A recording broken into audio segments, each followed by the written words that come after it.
ये ज्वालामुखी के अंदर में जो खनिज है वो पिघले हुए अवस्था में होता है, पिघले हुए अवस्था में।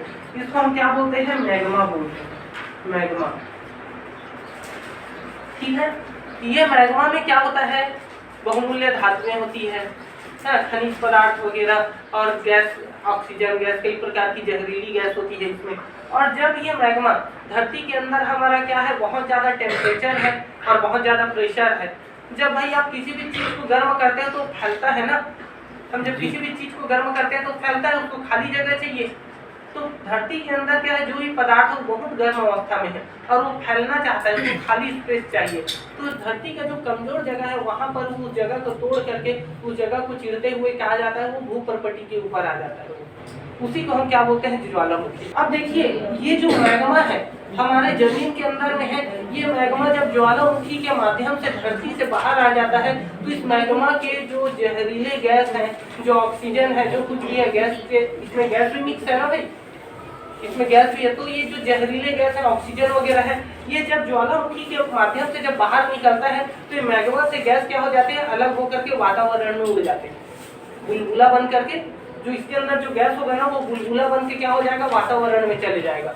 और जो ठोस पदार्थ है वही क्या बचेगा? यहाँ पर बचेगा, बहते हुए वो जाएगा एक जगह, कहीं पर जाके वो इकट्ठा हो जाएगा। समझ आ रहा है? तो यहाँ पर क्या है? मैग्मा, इसमें गैस है। जब ये ज्वालामुखी के बाहर निकला तो बुलबुला के रूप में वो गैस क्या हो गया? मैग्मा से अलग हो गया और केवल क्या बचा? यहाँ पर खनिज पदार्थ बच गए, जो एक जगह कहीं पर जाके इकट्ठा हो गया और धीरे धीरे ठंडा होने लगा। और इसी को हम क्या बोलते हैं? जब इसमें से गैस निकल जाता है मैग्मा से तो इसी को हम क्या बोलते हैं? लावा। मैग्मा और लावा में यही अंतर है, लावा। अंग्रेजी में भी हम इसको लावा ही बोलते हैं, हिंदी में भी हम इसको लावा ही बोलते हैं। ठीक है, अब ये लावा क्या होने लगता है? धीरे धीरे ठंडा होने लगता है। और जब ये लावा धीरे धीरे पूरी तरीके से ठंडा हो जाता है तो ये किसमें बदल जाता है? चट्टान में, है ना। फिर ये बाद में किसमें बदल जाता है? चट्टान,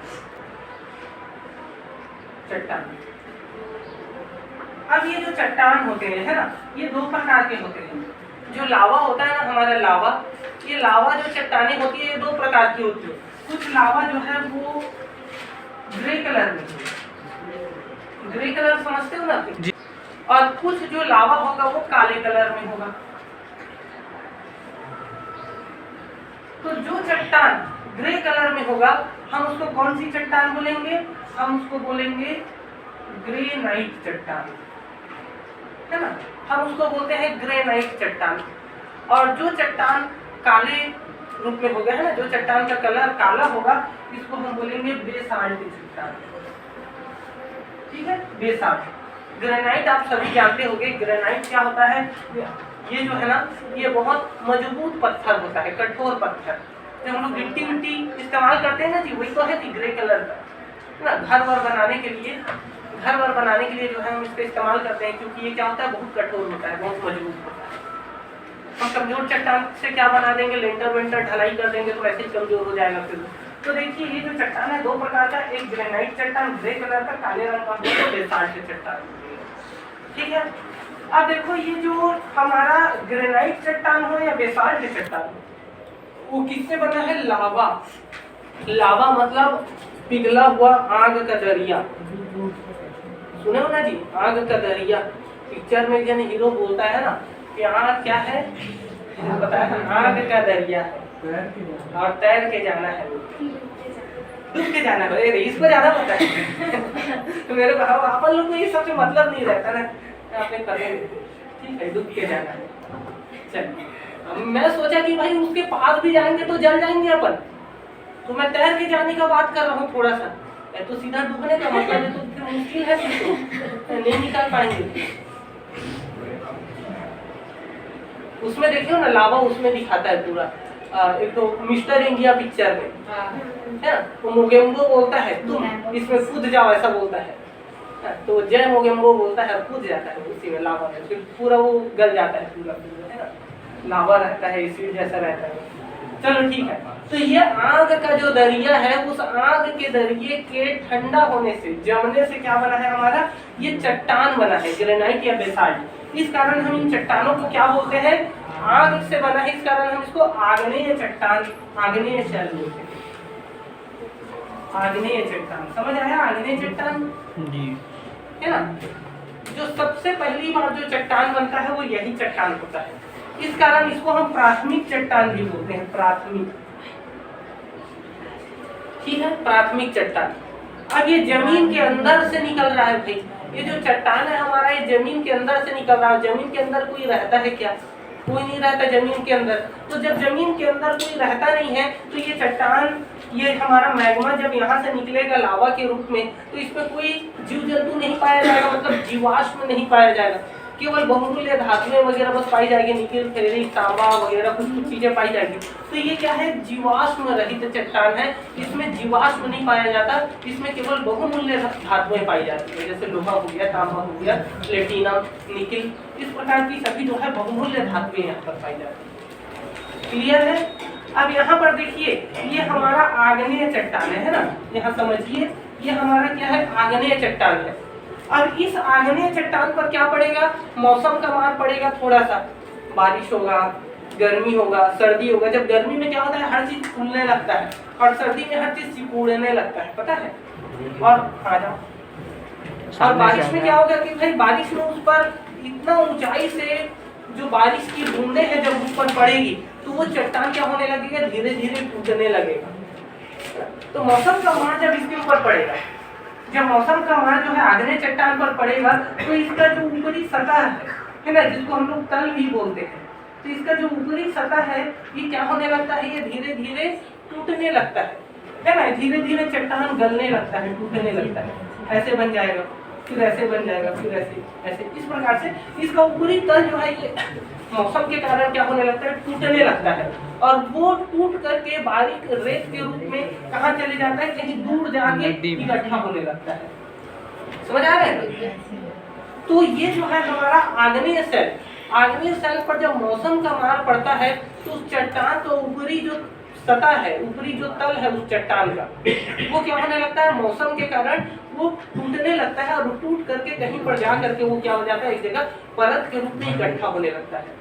तो ये क्या होता है? इसका जो तल है ना, ये जो है भाई, ये क्या है? इस चट्टान का क्या है? ये तल है, और ये तल है, और ये तल क्या हो गया है? टूट के अलग हो गया है, मतलब छटा गया है, और छटाने के बाद एक जगह जाके इकट्ठा हो रहा है। तो यहाँ पर फिर से क्या बनेगा? एक चट्टान बनेगा। और एग्जाम्पल के लिए समझो, ज्वालामुखी कोई मान लो जाए पर्वत है, और पर्वत से मान लेते हैं कहीं से कोई नदी निकल रहा है। अब वो नदी क्या करेगा? इस चट्टान को अपने साथ बहा करके ले जाएगा, और जब ये चट्टान नदी में बहते बहते जाएगा तो ऐसे घूमते घूमते ये टूटने लगेगा, नदी का भी मार पड़ेगा उसके ऊपर, या तो फिर वहां पर कोई भी चट्टान है पर्वत में, उसके ऊपर जब बारिश होगा तो बारिश के पानी से क्या होगा? वो चट्टान क्या होने लगेगा? गलने लगेगा, टूटने लगेगा, और वो पर्वत से वो चट्टान टूट के, फूट के, गल करके वो नीचे आएगा मैदान में, और मैदान में आकर के चारों तरफ फैल जाएगा। ठीक है, और फिर अगले साल फिर वैसे ही फैल जाएगा, फिर अगले साल फैल जाएगा, ऐसे ही हजारों साल के बाद क्या होगा? बहुत मोटा परत बन जाएगा मैदान में उन टूटे हुए चट्टानों का। और जब बहुत मोटा परत बन जाएगा तो वो जो मोटा परत वो दबाव देगा नीचे वाले चट्टान को, और दबाव के कारण ये जो मिट्टी जैसा था, रेत जैसा था, ये क्या हो जाएगा? हमारा दबाव के कारण ये चट्टान बन जाएगा। इसको हम क्या बोलते हैं भाई? जैसे हमारा वो होता है ना, नदी होता है, तो हमारी जो नदी होती है, नदी के अंदर में मिट्टी होती है, रेत होती है, लेकिन जब हम रेत को या मिट्टी को निकालते हैं ना, तो वहां से एक भूरा जैसा मिट्टी जैसा चट्टान मिलता है आपको, जो आसानी से तोड़ने से टूट जाता है, फूट जाता है, एकदम कठोर नहीं होता वो। कई बार मिट्टी के साथ रेत के साथ क्या आ जाता है? मिट्टी भी आ जाता है कई बार। वो मिट्टी को ध्यान से देखना, वो सिंपल ऐसा कुम्हार लोग इस्तेमाल करते हैं वाला मिट्टी नहीं रहता, वो धीरे धीरे ऐसा परत परत जैसा रहता है, परत बना दिया रहता है वो मिट्टी का। तो वही क्या है हमारा? क्योंकि वो क्या हुआ है? आग्नेय सेल के तल के छटने से बना है, इस कारण हम उसको तल छटी चट्टान बोलते हैं। जब हम किसी चीज से किसी चीज को फाड़ देते हैं, मान लो ये कुर्सी है, इसको यहाँ से मैं काट के अलग कर दिया, तो वो जो काट के अलग किया रहूंगा वो क्या रहेगा? हमारा अवसाद कहलाता है। मान लो जाए कोई मूर्ति है, मूर्ति के हाथ को तोड़ दिया, मैं अलग से रख दिया, तो हाथ जो है वो क्या है? अवसाद है। तो बाहर निकल के चल चल चल चल जल्दी बाहर निकल के उधर बैठ। इसकी वजह से मेरे मोबाइल तो मांगा था सर, बस बात करता था घर का। अब हल्ला नहीं करना, ठीक है? अब मोबाइल को सब लोग एरोप्लेन मोड में डालो, एरोप्लेन में तो डालो सर, आवाज ऐसा करता है एरोप्लेन में डालो, सब लोग ना मोबाइल को एरोप्लेन मोड में डालो। हाँ तो ठीक है, समझ आया ना सबको? Yes sir. तलछटी चट्टान किसको बोलते हैं? आग्नेय चट्टान के तलों के छटने से, मतलब उसका जो सतह है उसके अपरदन से, टूटने फूटने से जो रेत बनता है, वो रेत जा करके जो इकट्ठा होता है, उस रेत के ऊपर फिर रेत का परत बनता है, उसके ऊपर फिर एक रेत का परत बनता है। परत दर परत जब बहुत सारे रेत और मिट्टी एक जगह इकट्ठा हो जाते हैं तो नीचे वाले परत को वो दबाव देते हैं, और वो दबाव के कारण वो जमने लगता है नीचे वाला पत्थर, और वो क्या बन जाता है? पत्थर बन जाता है, हमारा चट्टान बन जाता है। तो पहले जैसा आग्नेय जैसा मजबूत तो नहीं रहता, लेकिन वो चट्टान ही रहता है। इस कारण इसके तल के छटने से बना है, इस कारण हम इसको तलछटी चट्टान बोलते हैं। और ये चट्टान के टूटने से ये बना है, इस कारण हम इसको अवसादी भी बोलते हैं। जब किसी से हम किसी चीज को तोड़ देते हैं या काट देते हैं या फाड़ देते हैं, तो फटा हुआ टूटा हुआ जो चीज होता है ना, वो क्या कहलाता है? अवसाद कहलाता है, अवसाद। ठीक है, मान लो जाए क्या है भाई, ये मेरा पूरा शरीर है, अब इस शरीर से मैं क्या कर दिया? नाखून को काट दिया, बाल को काट के अलग कर दिया, तो वो क्या है? अवसाद है ना, वेस्टेज मटेरियल है, अवसाद है। मान लो जाए ये मेरा उंगली कट गया, अब ये उंगली कट गया, अलग हो गया, वो क्या है? मेरे शरीर से अलग हो गया, वो अवसाद है। तो किसी बॉडी से जब कोई चीज अलग हो जाती है वो अवसाद कहलाता है। इस कारण आग्नेय सेल के टूटने फूटने से क्या बनता है? हमारा अवसादी सेल बनता है। इसी को हम क्या बोलते हैं? इसी को हम तलछटी भी बोलते हैं, तलछटी चट्टान भी बोलते हैं। अब समझो इसको, हमारा आग्नेय सेल है, अभी बारिश हुआ, ठंड आया, गर्मी आया, और इसका ऊपरी परत क्या है? वो टूट गया। अंदर ठीक है, लेकिन ऊपरी परत क्या है? बारिश के कारण, ठंड और गर्मी के कारण धीरे धीरे टूटने लगा, और टूट करके वो आगे बढ़ गया, कहीं पर जा करके मैदान में वो फैल गया। अब अगले साल फिर से वही क्रिया होगी, एक परत बन गया इस साल, है ना, यहाँ पर गया एक को परत बना दिया, ये हमारा चट्टान है, आग्नेय चट्टान, ऊपरी परत टूट गया, और ये कैसे हो गया? ये ऐसे हो गया चट्टान हमारा, ये ऊपरी परत टूट गया और ये परत जा करके को मैदान में फैल गया। अगले साल फिर से अब ये ऊपरी परत टूट जाएगा और ये ऐसा दिखेगा, और ये मैदान में चारों तरफ इसका परत फैल जाएगा। तो इस एक साल के बीच में कोई लकड़ी, पत्थर, और कोई लकड़ी और पत्ता वत्ता, है ना, जीव जंतु, चूहा, बिल्ली, कोई भी चीज यहाँ पर मरेंगे डेफिनेटली। हमारे चारों तरफ क्या है? जैव मंडल है, जीव जंतु रहते हैं, कोई ना कोई व्यक्ति का तो डेथ होगा ना, यहाँ पर कोई ना कोई जीव जंतु का डेथ होगा, कुछ नहीं होगा तो पेड़ के पत्ते ही आकर के गिरेंगे। और जो चीज जिंदा होता है पहले, उसको जीवाश्म बोलते हैं। जो चीज पहले जिंदा था, आज जीवित नहीं है, उसका कुछ अंश बचा हुआ है, खुदाई से मिला है, उसको जीवाश्म बोलते हैं। और अवसादी चट्टान क्या होता है? जीवाश्म वाला चट्टान होता है। अवसादी चट्टान में क्या पाया जाता है? जीवाश्म। अवसादी चट्टान में जीवाश्म पाया जाता है। आग्नेय सेल में जीवाश्म नहीं पाया जाता, क्योंकि धरती के अंदर तो कोई रहता ही नहीं है, और ये डायरेक्ट धरती के अंदर से निकल रहा है, तो इसमें केवल धातु होता है। इसमें जीवाश्म या अंग्रेजी में फोसिल्स बोलते हैं, वो इसमें नहीं पाया जाता, अवसादी चट्टान में पाया जाता है। अब देखो, ये जो अवसादी चट्टान है या तो फिर हमारा आग्नेय चट्टान है, ये कहीं गलती से जमीन के अंदर बहुत गहराई में जब दब जाता है, तो जब ये बहुत गहराई में जमीन के अंदर यहाँ पर दब गया है ना, जमीन के अंदर बहुत गहराई में, तो यहाँ पर जमीन के अंदर में जब जाएगा तो ये हमारा क्या जाएगा? मान लो जाए यहाँ पर दब गया, यहाँ पर, तो ये परवाल से इसको क्या मिलेगा? गर्मी मिलेगा। जमीन के अंदर ज्यादा अंदर जाएंगे तो टेम्परेचर बढ़ता है ना। अगर कोई भी पत्थर, चाहे आग्नेय हो चाहे हमारा अवसादी हो, अगर वो जमीन के अंदर चले गया तो जमीन के अंदर तो टेम्परेचर ज्यादा है, तो उसको गर्मी मिलेगा, और जमीन के ज्यादा गहराई में जाएगा तो जमीन के ऊपर जो हमारा ये मिट्टी वगैरह है, पत्थर वगैरह, वो इसके ऊपर दबाव देगा। मतलब जब कोई भी चट्टान, आग्नेय या अवसादी, जमीन में बहुत गहराई तक चले जाते हैं तो वो क्या होता है? उच्च ताप और उच्च दाब मिलता है। कहाँ से मिलता है उच्च ताप? जमीन के अंदर से उच्च ताप मिलता है। उच्च दाब कहाँ से मिलता है? जमीन के ऊपर जो हमारी मिट्टी वगैरह है उसको दबाव देती है। तो उच्च दाब और उच्च ताप के कारण वो जो चट्टान है वो पिचक जाता है पूरा। समझो कैसे? यहाँ पर देखो, ये क्या है? ये चट्टान है हमारा, है ना। यहाँ पर देखो, मैं बता रहा हूँ, ये 5-6 पत्थर जो है जमीन के अंदर चले गए, 1 2 3 4 5, ये ऐसा। अब ये जमीन के अंदर जब चले जाएंगे तो अंदर नीचे तरफ से उसको गर्मी मिलेगा, ऊपर तरफ से उसको दबाव मिलेगा। तो देखो ये पत्थर कैसे चिपट जाएगा, गिरना है। ये देखो ऐसा, ये ये ऐसा चिपट जाएगा पत्थर और एक हो जाएगा सब। और एक परत के रूप में क्या है, एक रेशे के रूप में रेशेदार, है ना। जब हम किसी चीज को ऐसे चिपटा देते हैं तो वो क्या बनेगा, यहाँ से एकदम से तो नहीं चिपकेगा ना, यहाँ पर एक रेशा जैसा दिखेगा। तो ये क्या है, एक रेशेदार चट्टान का निर्माण करता है। जब कोई भी चट्टान, चाहे आग्नेय चट्टान हो या अवसादी चट्टान हो, अगर वो ज्यादा गहराई में चले जाता है पृथ्वी के, तो अंदर से उसको गर्मी मिलता है, ऊपर से उसको दाब मिलता है, जिसके कारण वो चपटते जाता है, एक दूसरे में चिपकते जाता है और एक तो चट्टान बन जाता है। ऐसा चट्टान जिसमें रेशा पाया जाता है। रेशा समझते हो ना, धारी, जैसे धारी होता है ना रेशा, उसमें रेशेदार चट्टान बोलते हैं। अब पहले दूसरा दिक्कत है चट्टान, पहले आग्नेय जैसा या तो फिर ये अवसादी जैसा दिखता था, आज इसके रूप में परिवर्तन हो गया है। इस कारण हम इसको रूपांतरित या कायांतरित चट्टान बोलते हैं। रूपांतरित या कायांतरित।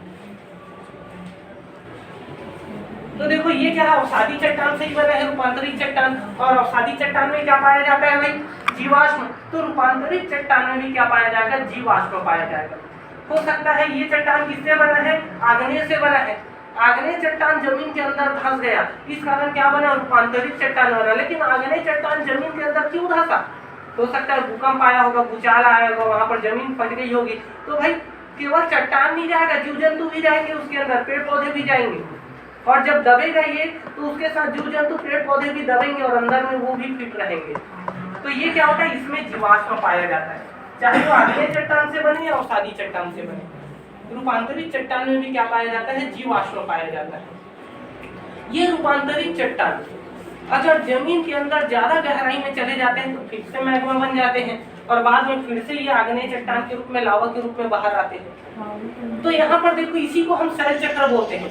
देखिए आग्नेय चट्टान है ना, आग्नेय चट्टान टूटा फूटा और टूट फूट करके परत परत परत बनाने लगा। और परत परत बनाने के बाद ये क्या हुआ, अपने ही ऊपर और परत बनाया, फिर अपने ऊपर और परत, फिर अपने ऊपर और परत, और सबसे नीचे वाले परत को दबाव देने लगा, जिसके कारण धीरे धीरे वो जमने लगा अंदर वाला जो परत है वो, और वो क्या बन गया, अवसादी चट्टान। अवसादी चट्टान, क्योंकि इसी चट्टान के टूटने फूटने से ये बना है, तो इसको अवसाद वाला है, तो इस कारण इसको अवसादी बोलेंगे, है ना। अवसाद है ये, इस चट्टान का अवसाद है।